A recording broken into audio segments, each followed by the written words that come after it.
I think to gain control, you got to lose control, kind of thing. You know, it's like flying a kite. Let it go, let it go, let it go, and then you control it. As they say, an army brat.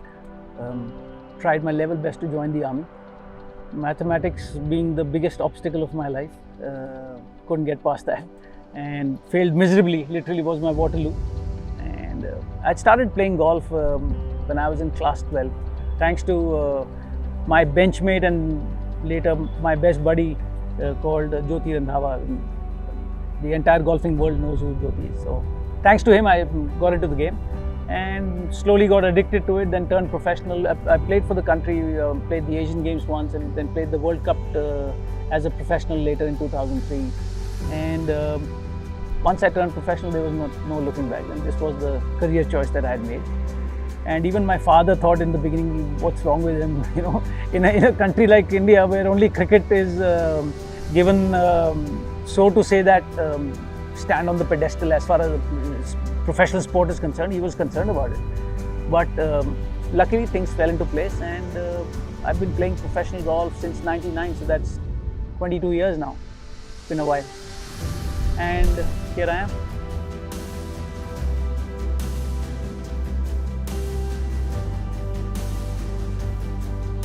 From the slowest sport on the planet to literally the quickest sport on the planet. Yeah, I mean, I've covered both the spectrums now. I was lucky enough to have a couple of friends in the Indian Navy who happened to conduct a skydiving camp in Hisar back in 2008. And they said, why don't you come and join the camp, and you can train with our equipment, as well as we'll impart you knowledge in being a free faller. And all you have to do is take care of the expenses for hiring of an aircraft, because they were jumping out of a civil hired aircraft, not an army aircraft or a navy aircraft. So there I was, and I got my initial lessons in skydiving, or my initial jumps in skydiving with this Indian Naval skydiving team. And then later, 2009, I went to America, got my A license, became a free faller. Then back in 2011, thereafter, got my B license, and I've got close to 200 jumps now.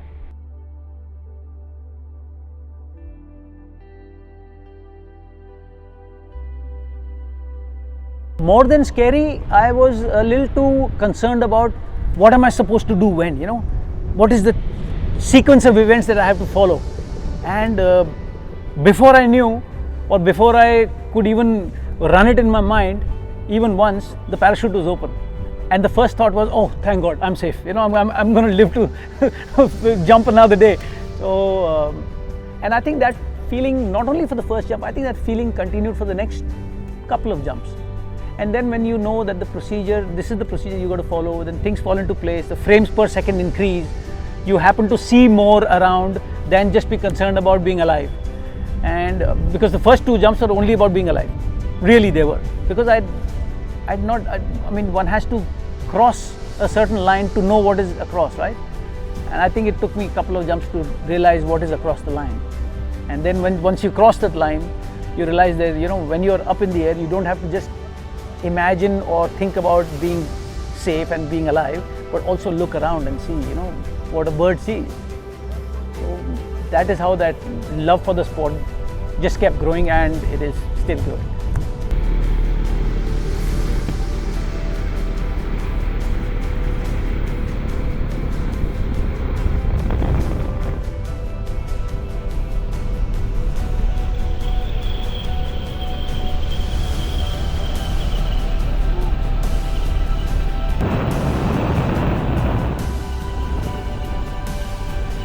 I've been doing a little bit of biking, and I've tried my hand at scuba as well.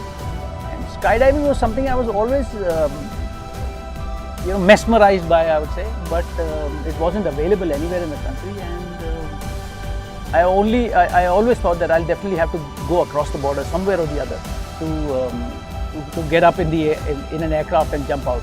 But very lucky to be in the right place at the right time and get to meet these guys, and they trained me. So I didn't want to let the opportunity go by.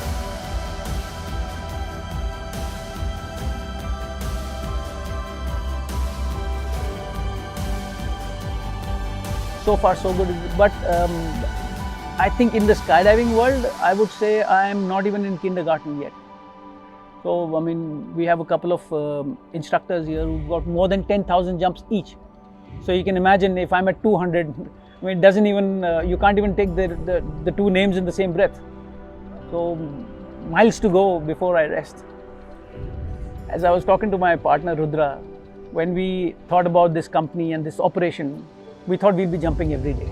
And this is going to be our aircraft, and that's exactly what has not happened. It's happened absolutely the opposite of what we thought. Now we are here trying to make people jump more than jumping ourselves. But I was telling him, I said, we have to, no matter what, take off time, get on the load that goes up at least thrice on Friday, on Saturday, as well as Sunday. So I'm targeting to do at least 10 jumps every weekend this season. I'm still waiting for my my new parachute to arrive. So I'm going to be up. I think next weekend I should be up for my first jump of the season.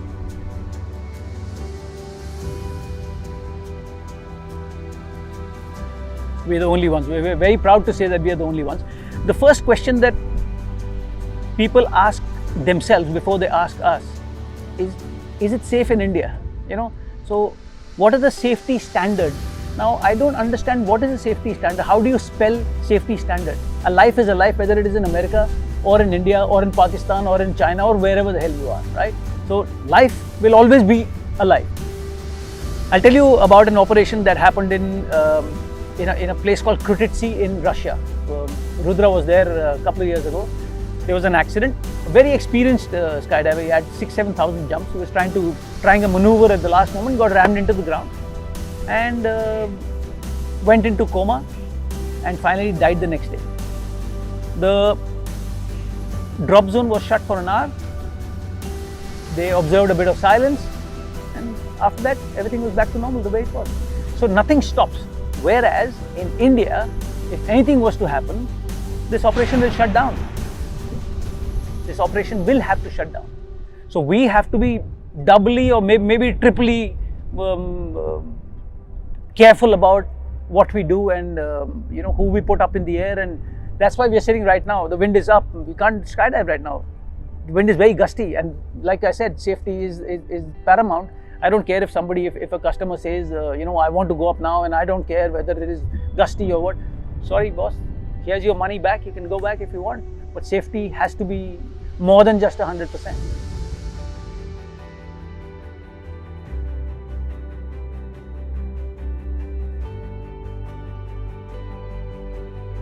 Everybody in my family has jumped. So my dad jumped at 73, my mom at 63. My sister and my wife both have 2 solo static line jumps before they did their first tandems each.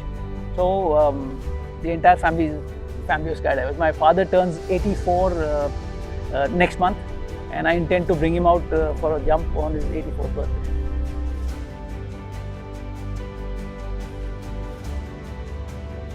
When you're falling through the sky, there is no control. And when you open up the parachute, you get control. And then you release the brakes, then you gain control, right? So it's losing control and then gaining control. You see, I mean, if I don't pop the parachute, anything can happen, right? So I think to gain control, you got to lose control, kind of thing. It's like flying a kite. Let it go, and then you control it. It's the same, and I think it has filtered down into my sport as well as my day-to-day life. I used to be a little, I won't say control freak, but I wanted to control, of how my family says that I have an OCD. I'm a little too organized in how I keep my stuff at home. So I've relaxed now after I started skydiving. So that definitely has changed. I think I have a more relaxed attitude and approach, so to say, towards life. It has made me a little more, my risk-taking ability has gone a little more. But still being in control, So, yeah, I mean, gain control by losing control.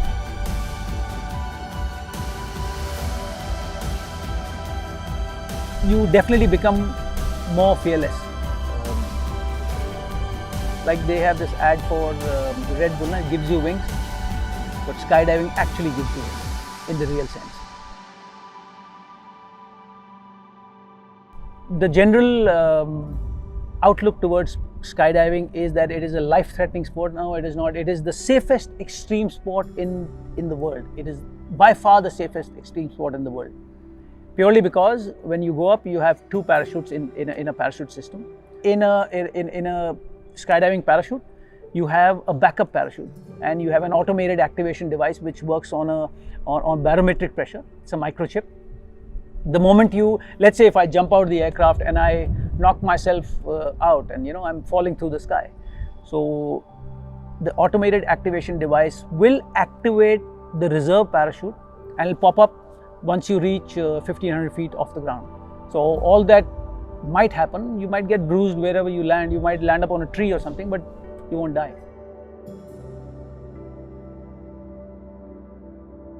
I made my parents jump at 73 and 63 respectively, dad and mom. All you just need to be generally fit. I won't suggest that you start skydiving if you have any slip disc problems or L3, L4 region, lower back problems. Otherwise, you could be a heart patient, you could be a diabetic, you could be a blood pressure patient. There is no problem at all. You can jump. Anybody can jump. So much so that Ronald Reagan jumped at, I think, on his 94th birthday. And recently, a 102-year-old gentleman in America jumped on his birthday. So you can imagine, if a 102-year-old guy can jump, anybody can jump.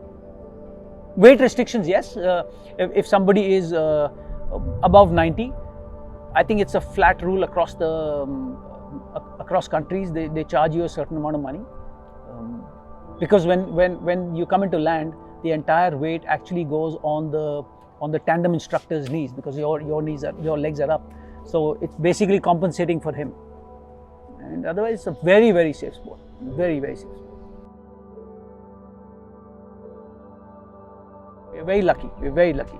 I mean, a lot of people before us have tried to start something like this, but have failed miserably.